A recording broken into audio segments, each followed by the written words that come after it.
My dear students, आज जो हमारा लेक्चर है वो हिस्ट्री से है, जो कि ब्रिटिश भारत में आर्थिक जो नीति थी उससे संबंधित है। इसको आज हम देखने का प्रयास करेंगे।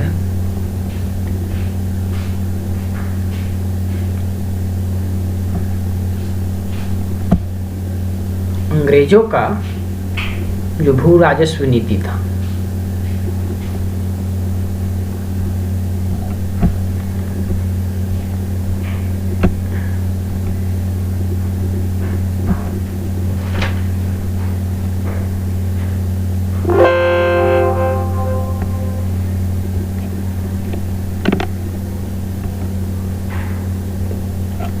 चलिए मेरा पीपीटी आ रहा है।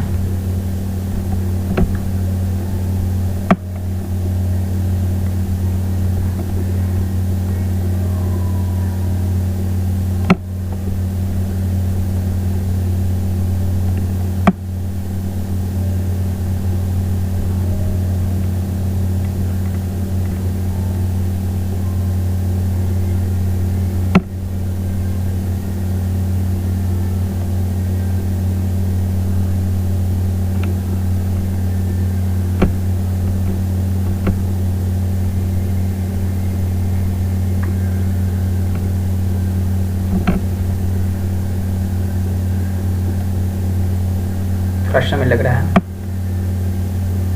1 मिनट रुक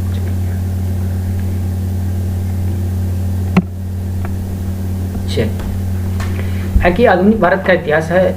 इसमें टॉपिक है कि भारत में अंग्रेज की जो भू राजस्व व्यवस्था थी, British land revenue systems in India, उसको आज हम देखने की प्रयास करेंगे। तो सबसे पहले हम देखेंगे कि जो ब्रिटिश भू राजस्व व्यवस्था का भारतीय ग्रामीण जीवन पर क्या प्रभाव पड़ा। देखिए, आरंभ में जो सबसे पहले हम देखने का काम कर रहे हैं, शुरुआत में जो भू राजस्व के रूप में जो अधिकतम राशि निर्धारित करना चाहती थी कंपनी, और ये शुरुआत में वारेन हेस्टिंग्स के द्वारा फार्मिंग पद्धति की शुरुआत की गई, जो इससे पहले जो डबल गवर्नमेंट की सिस्टम थी, तो उसको समाप्त करके और 1772 ईस्वी में जो वारेन हेस्टिंग्स साहब गवर्नर जनरल बने, 1773 से वो गवर्नर जनरल कहलाए। रेगुलेटिंग एक्ट जो 1773 का आया, तो वे फार्मिंग पद्धति की शुरुआत की, जिसके तहत भू राजस्व की वसूली का अधिकार ठेके के रूप में दिया जाने लगा। वो क्या किया, ठेके के रूप में भू राजस्व का अधिकार देना शुरू कर दिया। क्या किया, ठेके के रूप में भू राजस्व का अधिकार देना शुरू कर दिया। ठेके के रूप में दिया। उसके बाद देखिए, जो इसका परिणाम यह निकला कि बंगाल में किसानों का शोषण हुआ। तो ठेकेदार जो था वो अधिक किसानों का शोषण करने लगा। कृषि के उत्पादन में भी ह्रास हुआ, उत्पादन में कमी आई। आगे लॉर्ड कर्नवालिस जब शासन में मतलब इंडिया में गवर्नर बने, तो वो एक नवीन प्रयोग अस्थाई बंदोबस्त के रूप में काम किया। अस्थाई बंदोबस्त लाया। इसके माध्यम से जमींदार माध्यमों को भूमि का स्वामी तथा स्वतंत्र किसानों को अधीनस्थ रैयतों के रूप में तब्दील कर दिया। ये क्या किया, भूमि मतलब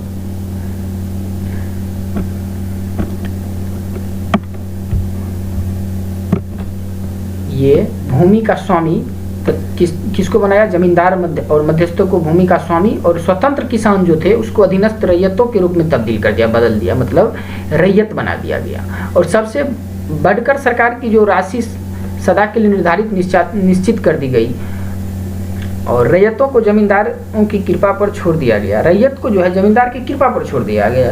जो जमींदार उनको जिस हिसाब से जमीन दिए कृषि के लिए, या फिर उसका कर जो होगा उसका निर्धारण जमींदार करेगा, बल्कि जमींदार से एक निश्चित कर वसूली की जाएगी सरकार के द्वारा। राजस्व के अधिकतम निर्धारण ने ग्रामीण समुदाय को कई तरह से प्रभावित किया। उसके बाद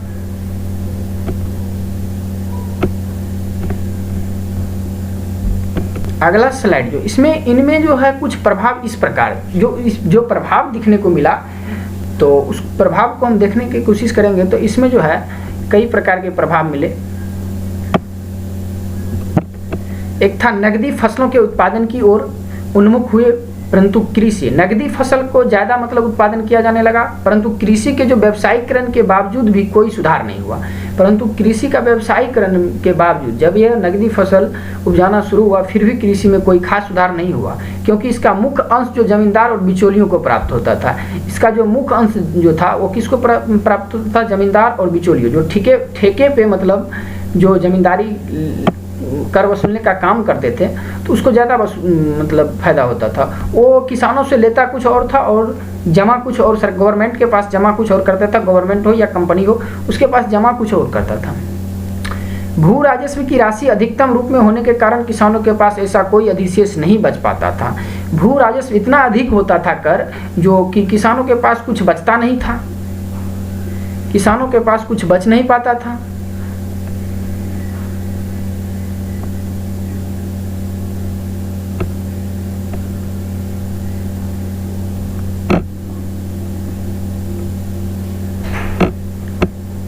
और जिसके कि वे फसल नष्ट होने के पश्चात उपयोग कर सके, ऐसा कुछ नहीं बचता था कि उसकी फसल अगर नष्ट हो जाए तो उसका उपयोग कर सके, बैकअप में उसके पास कुछ नहीं रहता था। अतः ग्रामीण क्षेत्रों में अकाल एवं भूखमरी की, ग्रामीण क्षेत्र में जो है अकाल एवं भूखमरी की समस्या आना शुरू हो गई, समस्या आने शुरू हो गई। अकाल एवं भूखमरी की समस्या आना शुरू हो गई।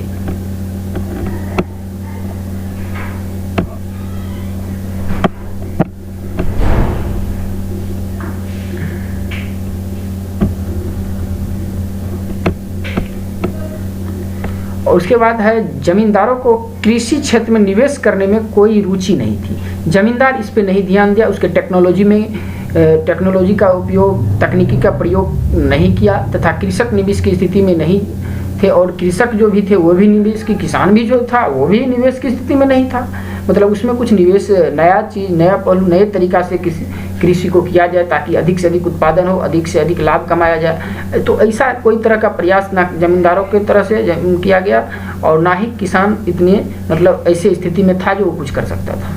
अतः कृषि पिछड़ती चली गई, कृषि जो है पिछड़ती गई, और उत्तर भारत के ग्रामीण जीवन पर अस्थायी बंदोबस्त के परिणाम स्वरूप पड़ने वाले प्रभाव का बड़ा ही मर्म स्पर्शी चित्रण प्रेमचंद ने अपने उपन्यास गोदान में किया है।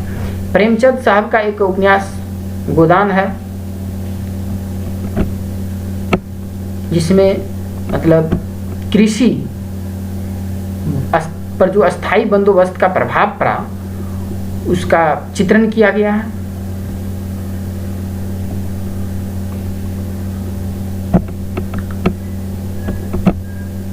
आइए देखिए, ब्रिटिश भारत में जो है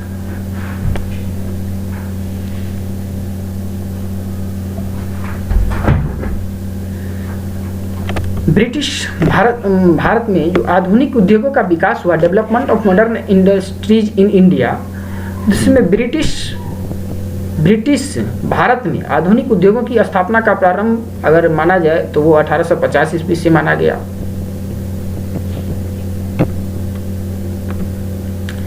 और भारतीय हस्त उद्योगों का पतन हो रहा था, और वहीं दूसरी ओर कुछ नए उद्योगों का जन्म भी हो रहा था। नए प्रकार के उद्योगों को विकास दो रूपों में दिखाई दिया, बागान उद्योग और कारखाना उद्योग। मतलब बागान लगाया गया और कारखाना खोले गए। अंग्रेजों ने यहाँ सबसे पहले नकदी फसलों पर आधारित बागान उद्योग जैसे कि नील, चाय एवं कहवा आदि में खास दिलचस्पी दिखाई, क्योंकि ये नकदी फसल था। 1857 ईस्वी के बाद कारखाना आधारित जो उद्योग का विकास हुआ, तो उसमें जो कुछ फसल शामिल किया गया वो था कपास, चमड़ा उद्योग, फसल में कपास था। उसके बाद चमड़ा उद्योग को शामिल किया, लोहा को, चीनी को, और सीमेंट, लकड़ी, कागज आदि उद्योगों का विकास हुआ। देश में पहले सूती वस्त्र जो है वो Bombay spinning and winding company की स्थापना, जो कि एक पारसी उद्योगपति कावासजी डाबर ने 1854 में किया था। बॉम्बे में जो सूती वस्त्र का उद्योग का स्थापना किया था वो एक पारसी उद्योगपति कावासाकी डाबर था, जो कि 1854 में किया। भारत में पहला चीनी कारखाना 1909 ईस्वी में और पहला जूट कारखाना 1855 ईस्वी में। कहाँ खोला गया? तो बंगाल में खोला गया।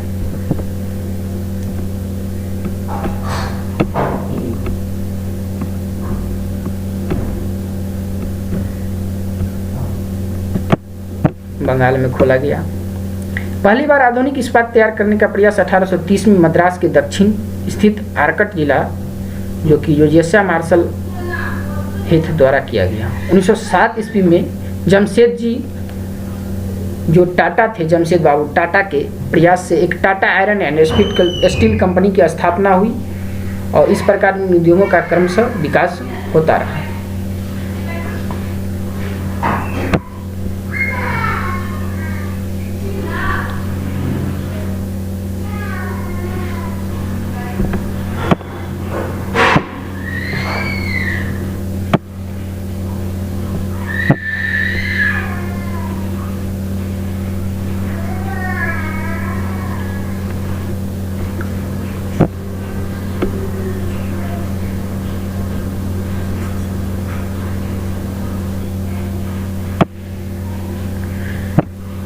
आइए हम देखें कि स्थान कुल्टी।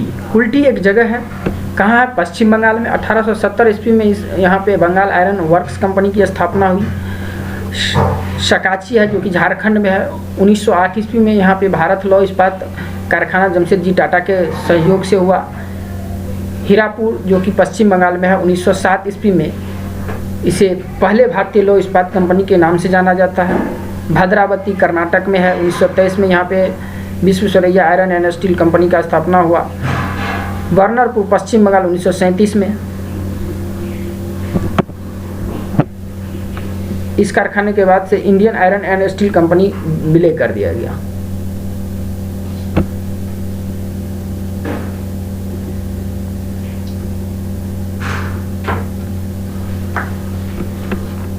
आगे है कि ब्रिटिश भारत में जो कारखाना अधिनियम आया, वो प्रथम भारतीय श्रम पहला आयोग, जो कि 1857 ईस्वी में गठित किया और यह लंकाशायर के उद्योगपतियों की मांग पर गठित किया गया था। इसका उद्देश्य जो था वो भारतीय कारखानों में श्रमिकों के काम करने की परिस्थितियों का अध्ययन करना। इसके अलावा ब्रिटिश सरकार ने भारत में अनेक कारखाना अधिनियम लागू किए, जिनका विवरण है कुछ, जो कि 1881 का कारखाना अधिनियम लॉर्ड रिपन के समय में लाए गए। इसमें 7 वर्ष से कम आयु को बच्चों को काम पर मना कर दिया गया। 7 से 12 साल के बच्चों के अवधि 9 घंटे किए गए और इसके अलावा कार्य अवधि में अगर काम के बीच में 1 घंटे का आराम का समय दिया जाना लगा। महीने में 4 दिन की छुट्टी अवकाश की व्यवस्था की गई। कौन सा अधिनियम? 1881 के कारखाना अधिनियम में। तो ये सब बातें थी इसमें। हालांकि आपको ये स्लाइड का PDF मिल जाएगा, डिस्क्रिप्शन में मैं डाल दूंगा। 1891 ईस्वी का कारखाना अधिनियम, यह जो है लॉर्ड लैंसडाउन के समय में आया और इस कारखाना अधिनियम में वयस्क श्रमिकों के लाभ की व्यवस्था की गई। यह अधिनियम उन सभी स्थानों पर लागू हुआ जहां पर कम से कम 50 श्रमिक, मतलब जहां पे कम से कम अगर 50 श्रमिक हो तो वहां पे ये 1891 ईस्वी का कारखाना अधिनियम कंपनी एक्ट लागू हुआ और यह अधिनियम उन सभी स्थानों पर लागू हुआ। इसमें वर्ष 9 से कम आयु के बच्चों की कारखाना में कार्य करने से पूरी तरह प्रतिबंधित कर दिया गया। 1891 का जो कारखाना अधिनियम आया तो कारखाना में 9 वर्ष से कम आयु के बच्चे को काम करना पूर्णतः बंद कर दिया गया और 9 से 19 वर्ष के बच्चों के कार्य अवधि को 7 घंटे कर दिया गया। जिसका एज 9 से 19 वर्ष के बीच जिस श्रमिकों का एज होगा उसका मतलब 7 घंटे काम करेगा वो। और महिलाओं के रात्रि के समय 8 बजे से लेकर 5 बजे सुबह तक का काम करने पर रोक लगा दिया। मतलब महिला जो रात्रि को काम पे जाती थी, महिला वर्कर, तो उनको रात्रि का वर्क पे 8 बजे से 5 बजे सुबह तक का बीच जो वर्क था वो उस पर रोक लगा दिया। जो महिला इसमें काम नहीं करेगी, इनके काम करने की अवधि 11 घंटे प्रतिदिन निर्धारित किया गया और महिला की काम करने का 11 घंटा प्रतिदिन इस कानून के अंतर्गत मजदूर का जो काम करने का 11 घंटा प्रतिदिन किया गया। इनके लिए सप्ताह में 1 दिन की छुट्टी की घोषणा भी की गई और सप्ताह में 1 दिन की छुट्टी की भी घोषणा की गई।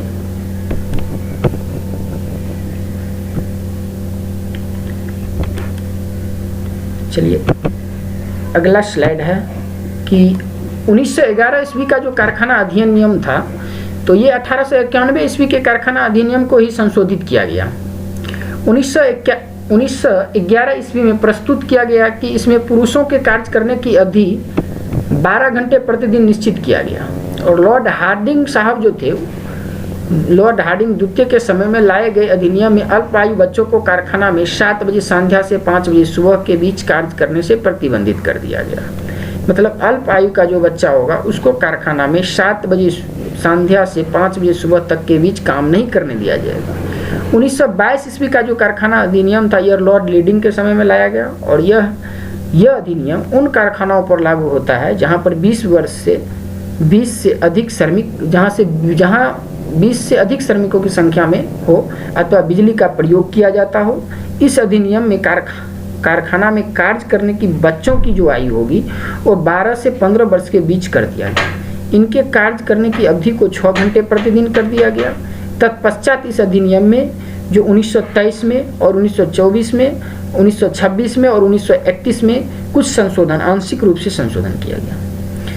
तो अब देखते हैं कि 1934 का अधिनियम ये किसके समय आया, तो लॉर्ड विलिंगटन के समय आया और इस अधिनियम में मौसमी कारखाना एवं सदैव कार्यरत कारखानों में अंतर स्थापित किया गया। वयस्क श्रमिकों के काम घंटे 11 घंटे प्रतिदिन तय किया गया। नियमित रूप से कार्य करने वाले उद्योगों या कारखानों में वयस्क जो श्रमिक थे उसके प्रतिदिन कार्य करने की अवधि 10 घंटे निश्चित कर दिया गया। साथ ही श्रमिक के आराम एवं उनके इलाज की व्यवस्था की गई। लास्ट में जो 1946 का कारखाना अधिनियम है और लॉर्ड बेवल के समय में आया और ये 1934 ईस्वी के कारखाना अधिनियम को संशोधन करके लाया गया। इस संशोधित अधिनियम में श्रमिकों के कार्य करने की अवधि 11 घंटे से कम करके 9 घंटे और साथ ही 200 से अधिक श्रमिकों के कार्य करने वाले कारखानों में कैंटीनों की व्यवस्था हो, खाने पीने की सामान का व्यवस्था हो, कैंटीन हो वहाँ पे। और चूंकि यहाँ पे ऊपर दिए गए सभी कारखाना अधिनियम जो है इसमें महत्वपूर्ण है, जो कि जब भारत ये गुलाम था, इनमें जो है श्रमिकों की सुविधाओं पर कोई विशेष ध्यान नहीं दिया जाता था। तत्पश्चात जो है स्वतंत्र भारत का प्रथम विस्तृत कारखाना अधिनियम 1948 में लाया गया, जिसमें श्रमिकों को जो स्थिति बेहतर था उसको बेहतर बनाने का प्रयास किया गया। 1848 में जो स्वतंत्र भारत में जो कारखाना अधिनियम लाया, ये कुछ कारखाना अधिनियम है, चार्ट है। तो बस आज के लिए इतना ही। Good night, take care.